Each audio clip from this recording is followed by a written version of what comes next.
Hi, I'm Troy Bailey and welcome to the Comic Book Movie Collector's Guide, the show about collecting all things superhero cinema.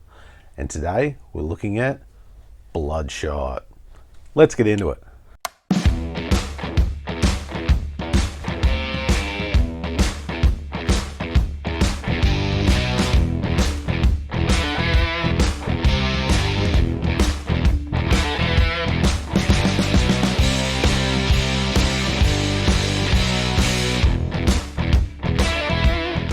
Bloodshot is a live-action superhero film with a runtime of 109 minutes. The film was released into theatres on the 13th of March 2020, but on the 18th of March 2020, Sony Pictures announced that it would release the movie digitally on Premium VOD in the US and in Canada. On the 24th of March 2020, just 2 weeks after the film's theatrical debut and before the end of its usual 90-day theatrical run, due to movie theatre closures because of the COVID-19 pandemic restrictions.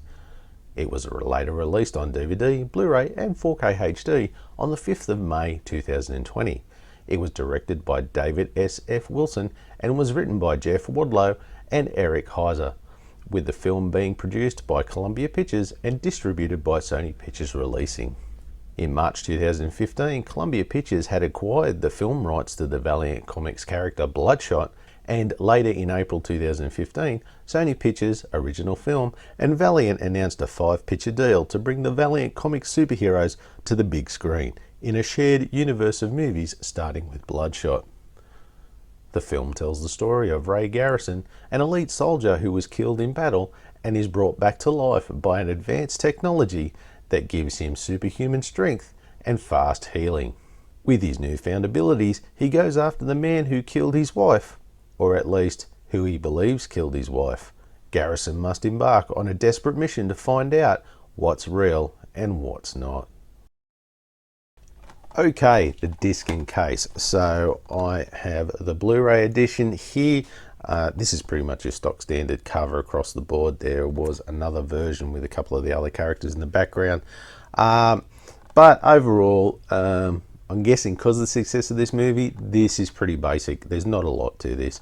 It's just that shot of the movie poster, the spine, just that. Nothing too spectacular. And even the back is very, it's very reminiscent. It's got the whole red and black going on there, which doesn't look too bad. Not a great deal of flash and flare. As for the disc, well, yeah, she's just a straight up, just your basic disc. Nothing too spectacular there. But I do have to laugh as, check this out, it has an alternate ending, and we'll get to that later on, but it's not exactly a selling point, that's for sure. Anyway, put that aside. Overall, it is pretty basic, and it doesn't look too bad. I'm going to give this a 7 out of 10.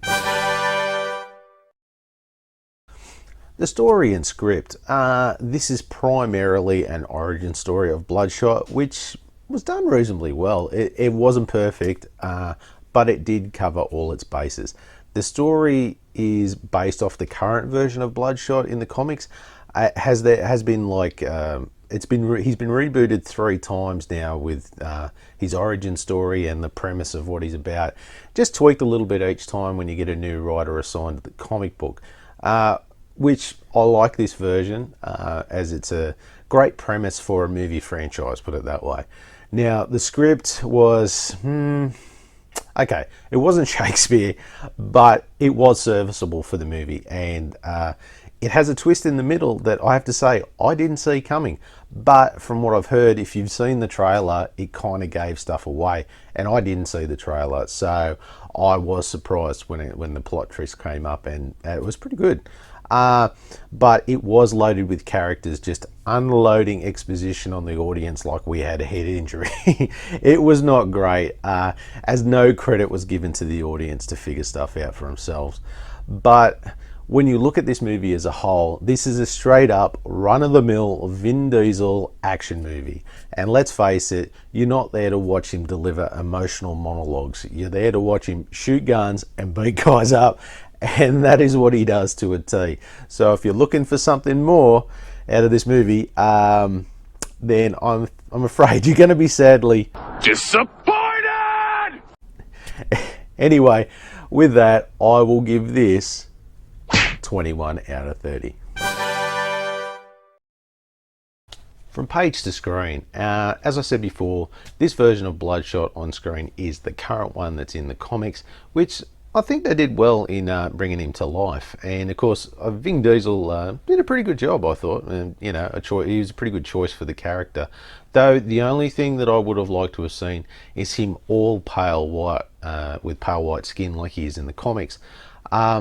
Because they explained the red dot on his chest as the nanites heating up his heart, but you could also say that's why his skin turned pale white as well. But with that, hey, maybe they didn't think it looked well on screen. But if you did see the web series Ninjak versus Valiant Universe, I thought it looked okay. But anyway, their choice. Now, as far as other characters go, they were not bad all round, with the likes of Isaac Gonzalez as KT, Toby Keeble as Martin Axe, and of course Australia's own Guy Pearce as Dr. Emil Harting. Good to see him up there. But Lamorne Morris as Wilfred Wiggins, he was a scene stealer throughout the movie. He was great. But on the downside of things, I was not a fan of Sam Heughan as Jimmy Dalton. His acting was terrible. He was swinging for the fences, and it was not needed for this character. And if you kind of hated him for all the wrong reasons. But anyway, with that, I will give this a 14 out of 20. Special features. Now, this does have some special features on it, which include some deleted and extended scenes, an alternate ending, outtakes and blooper reel, and directing Bloodshot featurette, the cast of Bloodshot featurette. Now, these are pretty standard special features for any movie, with the cast and directing featurette. They were good to watch, but that alternate ending, oh my god, I'm glad they went with the ending they did. Oh, that was terrible. I don't know what they were thinking. I don't know why they made that hey, check it out, we've got an alternate ending for a start. But you watch it and you tell me what you think. Overall, got pretty some stock standard features, nothing too special. So with that, I will probably give this 4 out of 10. Critics review. Now, the critics score came in at 30% and the audience score was 78%. Now, the critics did savage this, and if you're looking for more than that out of this film, then yes, it is a pretty weak film. But if you take it on face value and what it's worth, it's a good action flick. And I think that's where the audience got it right in this instance. I saw some YouTube reviewers just bag the absolute shit out of it, and I feel like they were just doing it for the sake of it. I really don't feel it was that deserved. So if we round it up, we get a grand score of 5 out of 10. My review. So as far as this is a potential start to the Valiant shared movie universe, you've got me interested, that's for sure. They could work on a couple of things, but a reasonable effort nonetheless that could kind of get this Valiant movie universe off to a running start. Which I would love to see a big screen Ninjak movie. I was a fan of that comic back in the day, and I did have a full run of the comics, but let's not get sidetracked here. We're here for Bloodshot. Anyway, Bloodshot was a solid action movie and will be a great franchise for Vin Diesel to keep going. If they can get the next one done, that is, which as of this video, there is a sequel in development right now, so fingers crossed we get to see another one. Anyway, I did enjoy it. It was good. It was a good action movie, and it's something you will watch again. Is it something I'll watch again? I don't know. Maybe if it's on TV or something like that, I probably won't pull it off the shelf. But nonetheless, it was still a good crack with the character, and I didn't think they did too bad at all. So I'm going to give this a 13 out of 20. Final thoughts. So first up is collectability, and of course if we look at the collector scale, I would say this would be only for your comic book fan and up. It could be the start of a Valiant movie universe to collect, but it's a good action flick nonetheless to have in your collection. Now for for availability, I'll try it again. This one is on the average side of things. It's not too hard to find in all your usual retail outlets, and very easy to track down a version you want online as well. As far as your average price goes, you're looking at anywhere around the $8 to $15 mark for DVD, $10 to $25 for Blu-ray, and $19 to $40 for 4K HD. Now for the final score, we get a grand total of 64 out of 100. So not a bad score for a solid adaptation of this character in a straight up action-packed popcorn movie. Definitely one to check out or even pick up for your collection. That is absolutely fantastic.